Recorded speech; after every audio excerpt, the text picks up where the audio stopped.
ಅಂತರದಲ್ಲಿ ಈ ರಾಣಿಯನ್ನೇ ಹುಡುಕಿಕೊಂಡು ಬಂದಿರಬೇಕಲ್ಲ, ಯಾರೇನು? ನನ್ನ ಹೆಸರು ರೂಪ.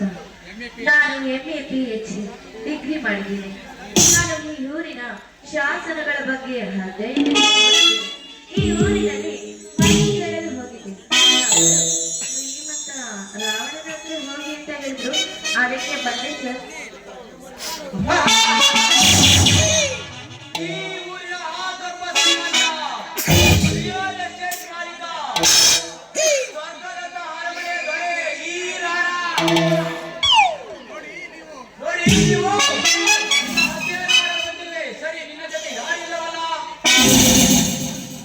ನೋಡಿ ಸರ್, ನಾನೊಬ್ಬ ನನಗೆ ಯಾರು? ನೀವು ನನಗೆ ಈ ಸಹಾಯ ಮಾಡಿದ್ರೆ ನನಗೆ ತುಂಬಾ ಉಪಕಾರ ಇರುತ್ತೆ. ರೂಪಾ, ಈ ಭೂಮಿಯ ಮೇಲೆ ಅನಾಥರೇನು ಇಲ್ಲದ ಕಾಣ್ತೀರಿ.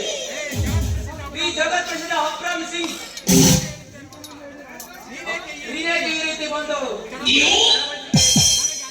ಅನಾಥರಿಗೆ ತುಂಬಾ ಪ್ರೀತಿ.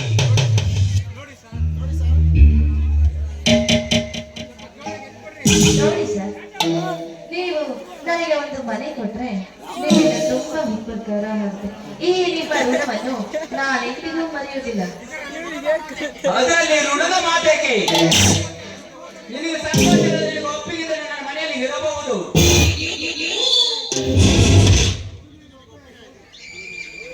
ಇದು ನಿನಗೆ ಒಪ್ಪಿಗೆ ಇದೆ ಸರ್, ಹಾಗೆ ನೀವು ನಿಮ್ಮ ಮನೆಗೆ ಉಳಿದುಕೊಳ್ಳಲು ಅವಕಾಶ ಮಾಡಿಕೊಟ್ಟಿದ್ದೆ ನನ್ನ ಧನ್ಯವಾದಗಳು. ರೂಪಾ, ನಾನು ಕೊಟ್ಟ ಮಾತ್ರ ನಡೆದುಕೊಂಡರೆ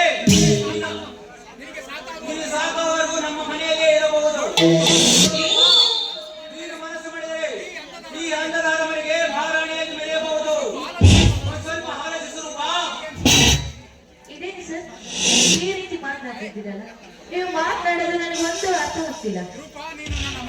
ರೂಪಾ, ನೀನು ನನ್ನ ಮನದರ್ಶನ ಬಂದರೆ ಹಣದ ಹೂಮಳೆಯಲ್ಲಿ ಧರಿಸುವೆ. ನಿನಗೆ ಇಷ್ಟ ಇದ್ದರೆ ಮಾತ್ರ. ನೋಡಿ ಸರ್, ರೋಗಿ ಬಯಸಿದ್ದು ಹಾಲು ನನಗೆ, ಡಾಕ್ಟರ್ ಬಯಸಿದ್ದು ಹಾಲು ನನಗೆ. ನಾನೇ ಕೇಳ್ಬೇಕಂತಿದ್ದೆ, ಅಷ್ಟರಲ್ಲಿ ನೀವೇ ಕೇಳ್ಬಿಟ್ರಿ.